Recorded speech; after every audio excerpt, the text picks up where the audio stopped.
Dr. Johnson. Hi, Dr. Johnson. I'm Robin. Hi, Robin. Nice to meet you. Today we're going to have our session, but we're also going to have Steve here as an observer. Is that okay with you? That's fine. How you doing? Hi, Mr. C. Okay, so before we get started, I wanted to go over a couple of things with you about confidentiality.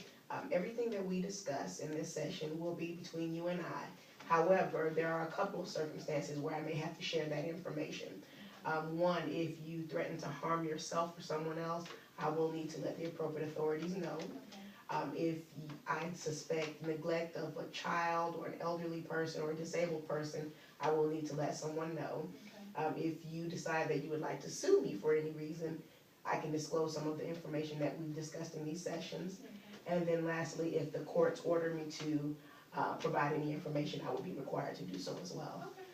Outside of those things, it's just you and me, and we can talk about whatever you would like. Okay. So do you understand that? Yes, ma'am. Great. So tell me, what brings you here today?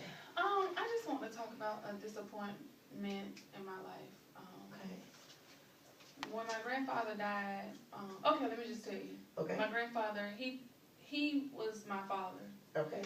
He's always been there for me. My mom had me at 16, out of wedlock, and my grandfather was my dad. Okay. My real father wasn't there for me, and when I turned 12, I got a stepfather, and I didn't understand anything about a stepfather, so I pushed him out of my life, put walls up, and then when I turned like 19 or 20, after I got sick, I, started taking to my dad, my stepdad. I call him my dad now because obviously we're closer, but I didn't understand the relationship at the time. Okay. But my grandfather, he was everything to me.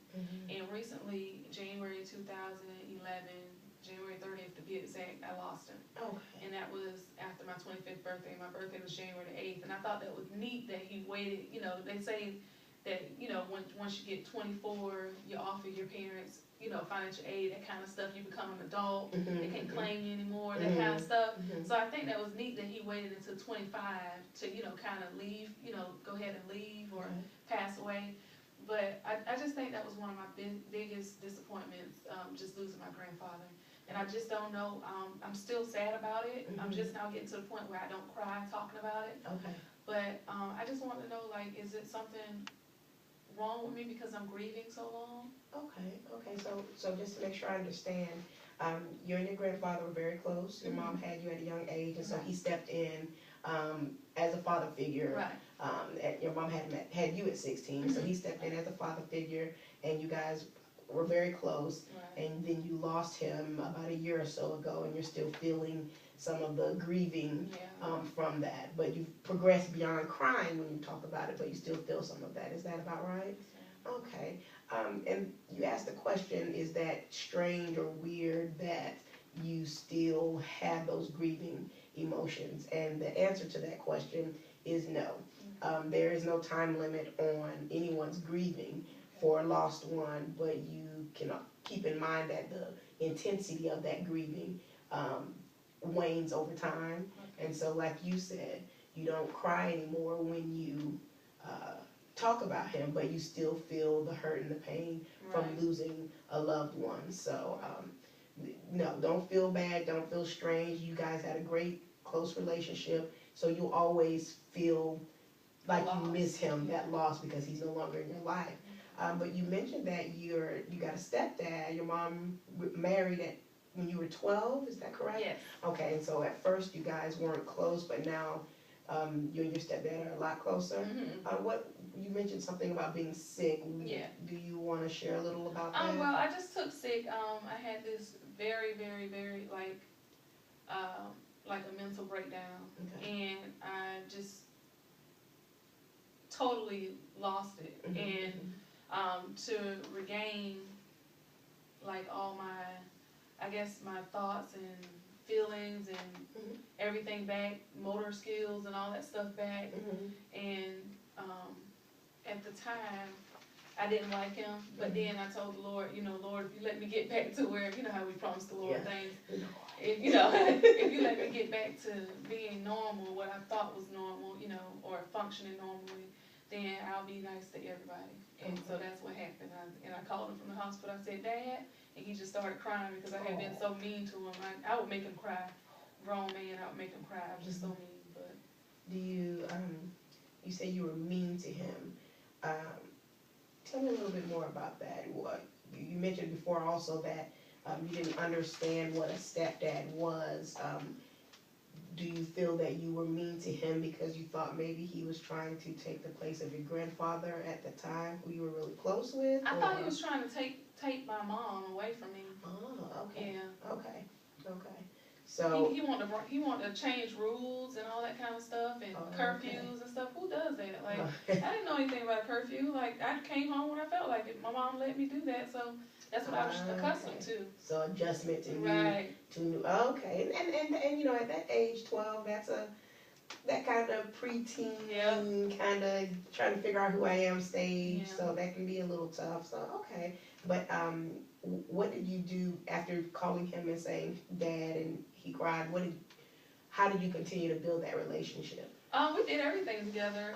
We would go to basketball and football games. We're from Boston, Massachusetts. It's one of the military bases that we lived on. So we lived up there and we went to a lot of sporting events. And I played basketball in high school. And so we just had a lot of things, you know, guys like that kind of stuff. So we had a lot of stuff and bowling, just a lot of athletic things.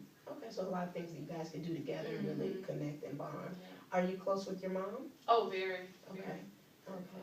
Okay. Do you recall with the way that the relationship was with your stepdad, did that affect your relationship with your mom at all? My mom she's a very great person. I never felt like, you know, sometimes children say they feel like their mother's choosing a man over them or this and that. I never felt that kind of way about my mom. She always was, you know, I felt like she was in the middle. I do feel like that she was in the middle, but as far as like choosing sides or picking his side over mine, I never felt that way. So we always been what you can call cool, you know. Okay. So it sounds like family is really important to you and you really value relationships, close relationships with your family, especially. Okay. Well, let me just go back over what you said. So you lost your grandfather and you're still feeling some disappointment and sadness from that, but you also have gained a strong relationship with your stepdad or your dad. You call him your dad. So do you and your dad talk about your relationship with your grandfather? Oh yes, we both adored him. We both adored my grandfather. I had so much time with him, and when him and my grandmother took sick, I had a singing career up in Boston, Massachusetts, and when him and my grandmother took sick, I left my singing career. I was opening up for Chris Brown, Omarion, Lloyd, Remy Ma, what's the other guy name? Neo. Opening up for big names like that. And I just left it all just to come take care of my grandmother and grandfather because I feel that you only get one life. And so that time that I gained with them, you know, I feel like it was priceless. So I said, well, if it's meant for me to sing, then that's what I'll do. But right now I'm going to choose my family. Okay. So yes, I see a strong theme about family and really being close with them. Since your grandfather passed a year or so ago, what steps did you take to kind of get to the point where you are now, where you don't cry every time you talk about it? And is it something that you did alone, or is it something that your mom, and your dad did together to kind of work through the pain of that? A lot of prayer. Okay. Yeah, a lot of prayer. Okay. Is that still something that you continue to do? Yeah. Okay. Well, that sounds like that's certainly a great step and a great method to help ease some of the pain. But one of the things you have to remember is that the grieving process, well, the grieving is a process. Right. And so you will go through different steps. You may be angry, you may be sad, right. Confused, you may be in denial. So those are some of the steps that will come or may have already come. Right. And so you may be at the tail end of the grieving process. You'll of course you'll never forget him. Right. You'll always remember him, and there may be some pains of sadness when you just I miss Grandpa. Yeah. But there's nothing wrong with that. Don't feel like, you aren't progressing. It certainly sounds like you made some progression, and we can certainly talk about some things, that you can do to keep moving forward and help lessen that pain.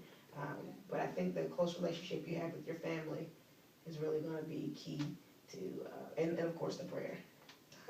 Okay, well, on our next visit, we'll continue to discuss some other things, that you can do to go beyond the grieving process.